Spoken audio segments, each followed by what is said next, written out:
आज हम लेंसकार्ट के आईपीओ के बाद उसके प्रदर्शन और उससे जुड़ी एक बहुत ही राय लेना दिलचस्प चाहूंगी। बाजार लेंसकार्ट टिप्पणी की की स्टॉक ऑफ द चीरफाड़ डे कर में रहे आपने हैं। रेकमेंड किया था, तब 410 के आसपास का भाव था, जिस पे आपने रेकमेंड किया था और ऑलरेडी 10-15% भाग चुका है सर 470 के पास। बिल्कुल, आज इशू प्राइस 402 के नीचे का स्टॉप लॉस दिया था। आप देखिए 60 रुपए की तेजी, ये है कमाल अच्छे स्टॉक का। और पूरे गांव दुनिया भर के हल्ले गुल्ले के बीच में हमने बड़ी हिम्मत करके इस आईपीओ में पैसा लगाने की राय दी थी, लिस्टिंग के लिहाज से भी और लॉन्ग टर्म के लिहाज से। लोगों ने काफ़ी ट्रोल भी किया। ये पहला आईपीओ है जिसमें लोगों ने इस आईपीओ को रिकमेंड करने के लिए ट्रोल किया। नहीं तो ठीक है, हमारी रिकमेंडेशन सही या गलत चली जाए, उसके लिए ट्रोल करना तो बनता। पता नहीं क्यों इतने चिड़े हुए थे लोग लेंसकार्ट से। कारण रहे होंगे अपने अपने, ठीक है, अपने उसमें नहीं जाते हैं। हम तो बिजनेस मॉडल और ये सारे देखते हैं। और अब किसी को वैल्यूएशन महंगा लगा होगा, किसी को सस्ता, अपनी अपनी चॉइस है, उसमें कोई सवाल भी नहीं है। मेरा पॉइंट सिंपल है, अगर आप किसी का मन नहीं है किसी आईपीओ में पैसा लगाने, कोई ज़बरदस्ती भी नहीं कर रहा। जहाँ कंफर्ट नहीं हो वहाँ दूर रहना चाहिए। और अब जहाँ जहाँ जिसका कंफर्ट है वो आपको दिख ही रहा है। आज एक रिपोर्ट मेरे ख्याल से किसकी, यूबीएस की थी, नहीं, मकवायरी की रिपोर्ट थी, मकवायरी की रिपोर्ट। और आप देख लीजिए क्या स्टॉक में एक्शन, एक इसको बहाना चाहिए था बढ़ने का, वो आज मिल चुका है। तो लेंसकार्ट पर हम पॉजिटिव हैं, बुलिश है आईपीओ के वक्त से और अभी भी हैं। हाँ, बस एक ही चीज़ करने का, हमेशा अब आईपीओ में नई चीज़ ध्यान में रखने का, क्योंकि कई बार क्या आईपीओ में शेयर बढ़ जाते हैं। अब 4 साल पहले आईपीओ आया होगा, आईपीओ का भाव आने के बाद डबल भी हो गया, लेकिन अब पिछले 1 साल से सारे मिड कैप स्मॉल कैप खराब है। अब पिछले 1 साल से आप गिनोगे तो 90% मिड कैप आपको नीचे ही दिखेंगे। फिर लगेगा अरे 50% ने 1 साल में गिर गया, 25% में तो गिरेगा। 1 साल में तो सब गिरते हैं, लेकिन 4 साल 5 साल में बहुत सारे बड़े भी होंगे, एंट्री भी मिली, एग्जिट भी मिली। तो अपने सिंपल सा फॉर्मूला नेहा जी है, जिस किसी को भी रिस्क लगे आईपीओ प्राइस का स्टॉप लॉस जरूर लगा लें, ताकि आपकी कैपिटल प्रोटेक्ट रहे। ये हमारी राय है। स्रोत के हिसाब से विशेषज्ञ ने लेंसकार्ट को करीब 410 रुपए के भाव पर खरीदने की सलाह दी थी और देखते ही देखते वो 470 पहुंच गया। इश्यू प्राइस था 402 रुपए, मतलब वहां से करीब 60-70 रुपए का फायदा। काफी अच्छा फायदा। लेकिन जैसा हमने कहा, कहानी की शुरुआत मुनाफे से नहीं बल्कि ट्रोलिंग से हुई थी। और यहीं पर पहला सवाल उठता है कि आखिर लोग इतने नाराज क्यों थे। स्रोत इशारा करता है कि शायद लोगों को इसका वैल्यूएशन वो बहुत महंगा लग रहा था। पर ये ट्रोलिंग इतनी ज्यादा क्यों हुई? क्या ये सिर्फ वैल्यूएशन की बात थी या कुछ और भी था?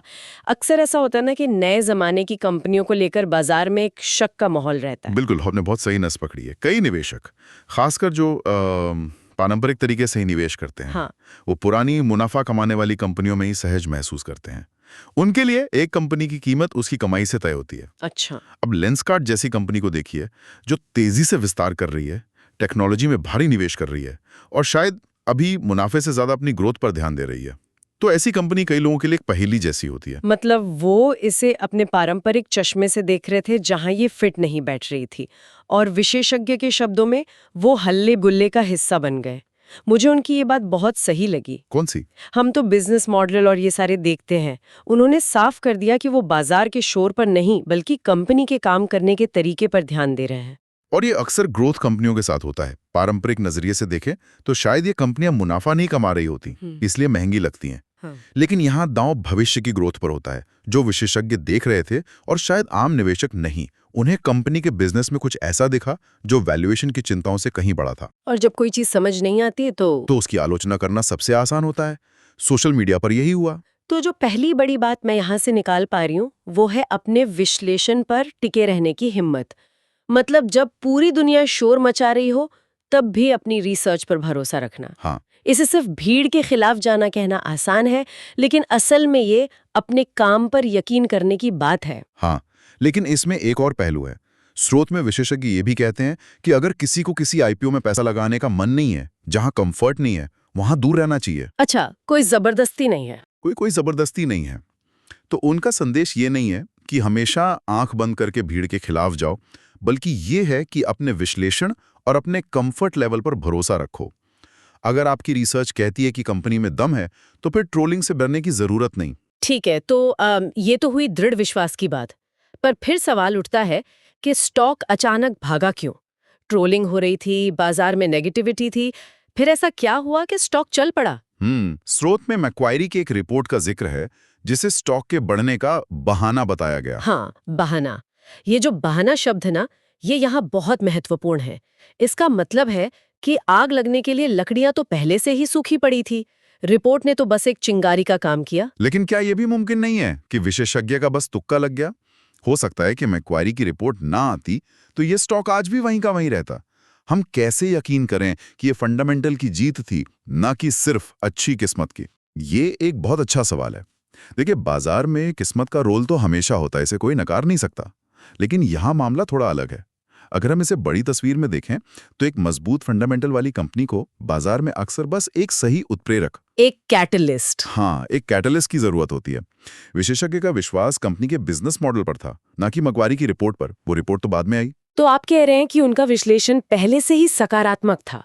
मैक्वारी जैसी एक बड़ी संस्था की रिपोर्ट ने बस उनकी उस राय को बाजार के लिए मान्य कर दिया, एक तरह से स्टैंप लगा दिया उस पर। बिल्कुल। जो लोग शक में थे या किनारे पर बैठकर तमाशा देख रहे थे, उन्हें एक तरह का कंफर्मेशन मिल गया। इसे ऐसे समझिए, एक बहुत अच्छी फिल्म बनी है लेकिन उसकी मार्केटिंग नहीं हुई। ज्यादातर लोगों को उसके बारे में पता ही नहीं है। फिर अचानक एक बड़े क्रिटिक ने उसे 5 स्टार रेटिंग दे दी। अब क्या होगा? जो लोग पहले उसे नजरअंदाज कर रहे थे वो भी टिकट खरीदने के लिए लाइन में लग जाएंगे। एग्जैक्टली। फिल्म तो पहले से ही अच्छी थी, क्रिटिक की रेटिंग ने बस लोगों का ध्यान उस तरफ खींच लिया। स्टॉक को बस एक बहाना चाहिए था बढ़ने का, और वो उसे मिल गया। ये एक शानदार उदाहरण है। इससे ये भी समझ आता है कि मतलब निवेशक असली मजबूती और बाजार के इस तरह के अल्पकालिक शोर या ट्रिगर्स के बीच अंतर कैसे करें, क्योंकि हर रिपोर्ट्स तो स्टॉक को नहीं चलाती। यही तो निवेश की कला है। इसका कोई सीधा फॉर्मूला नहीं है, लेकिन स्रोत में जो विशेषज्ञ हैं उनका नजरिया एक रास्ता दिखाता है। उन्होंने बिजनेस मॉडल पर फोकस किया। जब आपका विश्वास कंपनी के मूल कारोबार पर टिका होता है तो आप बाजार के रोज के उतार चढ़ाव और इस तरह के शोर से कम परेशान होते हैं। आप शांति से उस उत्प्रेरक का इंतजार कर सकते हैं जो बाजार को भी वही चीज दिखाए जो आप पहले से देख रहे हैं। तो ये मैक्वारी की रिपोर्ट एक ट्रिगर थी, लेकिन ट्रिगर्स हमेशा पॉजिटिव हों ये जरूरी तो नहीं। बाजार पलट भी सकता है, कोई बुरी खबर भी आ सकती है। आ सकती है, बिल्कुल। ऐसे में एक निवेशक खुद को कैसे बचाता है? मुझे याद है स्रोत में विशेषज्ञ ने इसके लिए एक बहुत ही सीधी सादी तरकीब बताई थी। हाँ, और वो तरकीब इस पूरे किस्से का शायद सबसे जरूरी सबक है।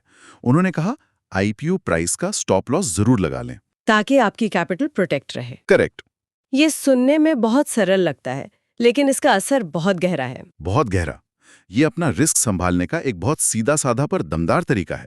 ये एक तरह का सेफ्टी नेट है, या यूं कहें कि निवेश की दुनिया का इजेक्शन सीट बटन है। सही है। आप रॉकेट में बैठकर ऊपर तो जाना चाहते हैं, लेकिन अगर कुछ गड़बड़ हो जाए तो आप सुरक्षित बाहर निकलना भी चाहते हैं। स्टॉप लॉस वही काम करता है। ये आपको कहता है, ठीक है, मैं कंपनी की लंबी अवधि की कहानी पर दांव लगा रहा हूं, लेकिन अगर मैं गलत साबित हुआ तो मेरा नुकसान इतना ही होगा, इससे ज्यादा नहीं। और ये भावनात्मक पहलू शायद सबसे जरूरी है, क्योंकि गलत फैसले दिमाग से नहीं, पेट में हो रही गुड़गुड़ाहट से लिए जाते हैं। जब डर हावी होता है तब सारी रिसर्च धरी की धरी रह जाती है। एकदम सही। एक तय स्टॉप लॉस आपको उस डर से बचाता है। एकदम सही। ये मनोवैज्ञानिक रूप से बहुत मजबूती देता है। जब आपको पता होता है कि आपका अधिकतम नुकसान कितना हो सकता है तो आप ज्यादा शांति से बाजार के उतार चढ़ाव को झेल पाते हैं और जल्दबाजी में, घबराहट में बेचने जैसे गलत फैसले लेने से बचते हैं। सही बात है। ये सिर्फ एक तकनीकी टूल नहीं है, ये एक भावनात्मक ढाल भी है, खासकर उस माहौल में जिसका जिक्र स्रोत में किया गया है। हाँ, उन्होंने कहा था कि पिछले 1 साल में 90% मिड कैप स्टॉक नीचे रहे हैं। तो ऐसे बाजार में जहां ज्यादातर स्टॉक गिर रहे हों, अपनी पूंजी की सुरक्षा करना सबसे ज्यादा जरूरी हो जाता है। ये बात बिल्कुल सही है। अक्सर लोग बड़े मुनाफे के चक्कर में ये भूल जाते हैं कि पहला नियम है अपना पैसा बचाना, मुनाफा तो बाद में आता है। हाँ, ये स्टॉप लॉस की रणनीति उसी पहले नियम को पक्का करती है। और ये एक निवेशक को 2 दुनियाओं का सर्वश्रेष्ठ देती है। एक तरफ आप कंपनी की ग्रोथ की कहानी में हिस्सा ले रहे हैं और दूसरी तरफ आप अपनी शुरुआती पूंजी को एक बड़े नुकसान से बचा रहे हैं। तो इस पूरी चर्चा को अगर समेटें तो निवेशकों के लिए यहाँ कुछ बहुत ही साफ और दमदार सबक हैं। पहला तो यही कि अपनी रिसर्च पर भरोसा रखो, भले ही भीड़ दूसरी दिशा में चिल्ला रही हो। हाँ, पर इस भरोसे का आधार मजबूत होना चाहिए। सिर्फ जिद्दी होकर भीड़ के खिलाफ नहीं जाना है। अच्छा। बल्कि ये सुनिश्चित करना है कि आपके पास उस जिद का एक ठोस कारण है। जैसा विशेषज्ञ ने कहा, हम तो बिजनेस मॉडल देखते हैं। उनका दृढ़ विश्वास उनकी रिसर्च से आया था। दूसरा सबक जो मुझे समझ आया वो है उत्प्रेरक की भूमिका। एक अच्छी कहानी को भी कभी-कभी बाजार तक पहुंचने के लिए एक माइक की जरूरत पड़ती है। मक्वायरी की रिपोर्ट ने वही माइक का काम किया। हम्म, इससे धैर्य रखने का महत्व भी समझ आता है। अगर आपके फंडामेंटल सही हैं, तो आज नहीं तो कल बाजार आपकी बात सुनेगा। और तीसरा और शायद सबसे जरूरी सबक जिसे हम नजरअंदाज नहीं कर सकते, वो है अनुशासित जोखिम प्रबंधन। वो स्टॉप लॉस वाली बात। हाँ, वो एक सुरक्षा जाल है। ये याद दिलाता है कि बाजार में आप कितने भी होशियार क्यों ना हो, आप कभी भी 100% सही नहीं हो सकते। इसलिए एक प्लान बी एक एग्जिट स्ट्रेटेजी हमेशा तैयार होनी चाहिए। हमेशा